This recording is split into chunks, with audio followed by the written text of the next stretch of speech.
Up is Amazon Prime's newest original movie, and it's focused on esports. Like, esports is bringing in multi-billion dollars. Like, it's a massive thing. I haven't really tuned into too much of like esports. I have tuned into a number of like FIFA tournaments and stuff like that.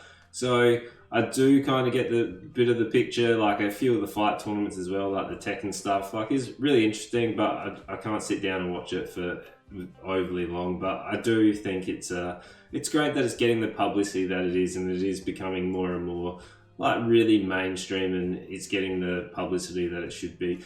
But I'm really confused about this movie. Like, just with the opening scene is just giving us some text, and then it's like talking about scholarships, and then it's like even like esports is a scholarship, and then underneath it goes, seriously? Like, what are you trying to get across? Like, the director's either out of touch with esports or doesn't really understand the esports part. Like, I feel like the director is obviously a gamer, because they do try and put in some gaming aspects, but I feel like it's an older generation of gamer, because like right at the start they are trying to throw all those icons in at you. The story revolves around V, who's our main gamer girl, and kicks it off. She's on a team, and they're the Beaters. It's a terrible name for a team. Like, if I was playing the Beaters, like, I wouldn't be scared. Like, come on, you just get an animal or something that, or something like the 8-bits of the team that they create, and like, at least 8-bits is a gaming reference. Beaters is just terrible. But the story is,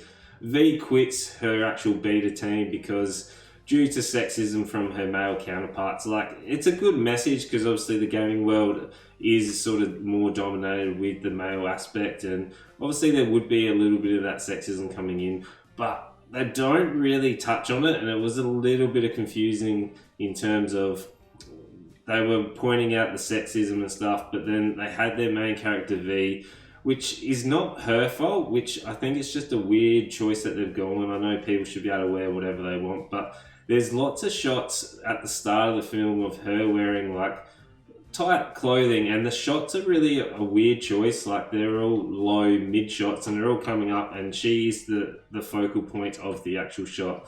I know she's the main character, but I feel like that was an odd choice to be able to have that focused when you're trying to deal with the sexism, and it's never really touched on again. It's just that was the catalyst to be able to like get the story moving, which I wish they would have unpacked that a little bit more, rather than going, this is why I quit, this is why I'm creating my own team. But like, it just kind of drops from there, and there's no point where it's like sort of picked up and really explored from there, where the story does fall into that generic sort of category. Like, what's going to happen. I really felt like this was kind of Pitch Perfect, but with a gaming aspect. It wasn't as good as Pitch Perfect. Like, Pitch Perfect was a surprise film, and I actually quite enjoyed this one.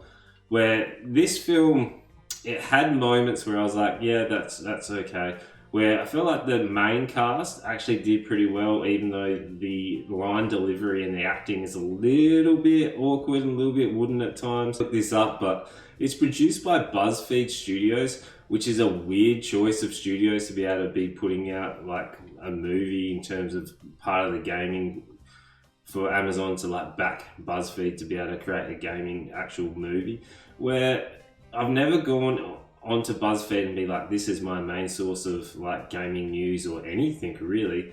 It's more of, oh, that was a cool article, BuzzFeed, that's odd, I'll click on it. But from BuzzFeed have really sort of given their money to allow obviously the director who's got some knowledge of gaming, where you can see like it's got the Donkey Kong, and when V's running across because she's late to class, like there's the gaming icons and all the sort of things. There's one point as well where I'm assuming they're trying to avoid copyright, where they have a Mario, but the Mario is like off color, and it looks like one of those knockoff like bootleg Marios. Like, I'm not sure if that was a stylish choice or that was just to avoid copyright, but the first half of the film is pretty hard to watch. Like, you see the confrontation and the conflict between the two groups, obviously the 8-bits and the beaters, and there's no point where I felt like, yeah, this is an actual tension, anything. It just felt like the male counterparts in the actual beaters they were really forced in terms of them trying to be that overbearing sort of from like American Pie, like that Stifler character, where it was real hard to watch and it was real awkward. It wasn't even like I'm laughing because it's really bad. It was just really awkward. Where the actual 8-bits, I did actually enjoy the interactions that they had with one another. Where unfortunately they did have two characters that were really similar, like they were just really crazy and they would try and get that shock factor comedy from you, which overall it actually did work for those two. As when they first got introduced, and they did both have those sort of real quirky, sort of kind of sadistic side as well, where I thought, all right, this is just going to be a shambles, but they actually meshed reasonably well, and their interactions are kind of humorous at times, but I'm not sure.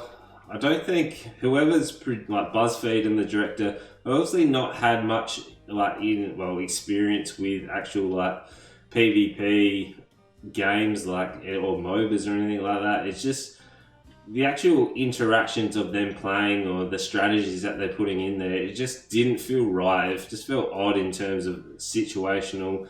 I did kind of like, even though it was cheesy, where they were actually going into the game in the later half and you were actually having the confrontations of the characters, and then it was going back to the people at the keyboard and mouse. But like, it was okay. I didn't mind the final confrontation one and the chicken. It had nice little touches here and there, but overall, it just, unfortunately, it didn't really hit on any points that it was trying to make, and like, it was enjoyable, but it just missed so much that you want in one of those like esports gaming films, where they did much better in Too Old for Fairy Tales. At least that had more of a character arc, coming of age tale, where this was just a bit of a mess, but it was like okay. Like, I don't regret watching it, but it just wasn't overall what I wanted to see. Like, I wanted more of the kind of the inspirational and unpacking those ideals that they put at the start. Let me know what you thought about it in the comments. And yeah, for me, it's generous, but it's a 2 out of 5 stars for me. Like, it's okay. I did enjoy it. It was hard to watch at times. It didn't deliver on any of the messages it was trying to, but at least it was a reasonable, engaging story. Well, it was reasonable for the duration of the film. Like, it didn't overstay its welcome, and it did wrap up when you wanted it to. So, like, yeah. Well, you know what to do. Make sure you like, comment, subscribe, and tell your friends.